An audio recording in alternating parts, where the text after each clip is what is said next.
संपूर्ण खबर का सेवा विजयपुर में निर्वाचन पूर्व हिंसाकांड श्रम मंत्री सुशांत सिंह भाई उपरकू आक्रमण होछि। गुली और टेका माड़ कर मरणांतक आक्रमण होइतिबा मंत्री सुशांत सिंह भाई सुब्रत सिंह अभियोग करछन्ति।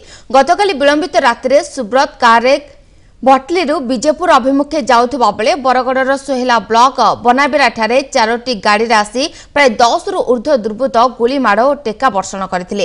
एथिरे सुब्रत समेत 4 जन गुरुतर आहत होइछन्ति। गुरुतर अवस्था प्रथमे बरगड़र भटली चिकित्सालय भर्ती करा जायथिबा बेले परे बुला मेडिकल को स्थानांतर करा जायछि। तेबे राजनैतिक हिंसारु आक्रमण होइतिबा नै संदेह करा जाउछि। सेबेले घटना रे पुलिस 4 जन को अटक रखी पचराउचरा करिछि। अन्यपटे बुला मेडिकल मंत्री सुशांत सिंह और मंत्री प्रफुल्ल मल्लिक विधायक राशेश्वरी पाणिग्राही और संजय दास वर्मा पहुंची आहतों को भेटिछन्ति। तेबे बीजेपी तरफरु एही आक्रमण करिथिबा संजय दास वर्मा कहिछन्ति।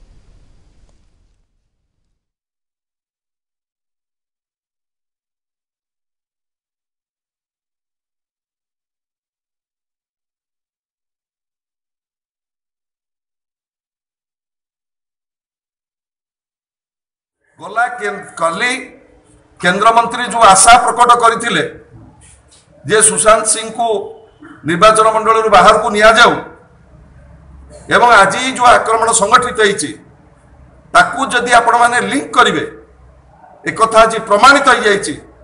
कला टंका बाहुबल अर्थबल गणतंत्र सबु प्रकार मूल्यबोध को पछरे पकई दे भारतीय जनता पार्टी विजयपुर दखल करिबार जो निशा तांगु घारिछि विजयपुरवासी स्वाभिमानी विजयपुरवासी तार जवाब आसंता 24 तारिख दिन जो मैंने हारी भय अच्छी विशेष भाव में बीजेपी दल सब जो मैंने गुंडागिरी पसंद करती एक निश्चित कांड हो बहुत दुख लगा।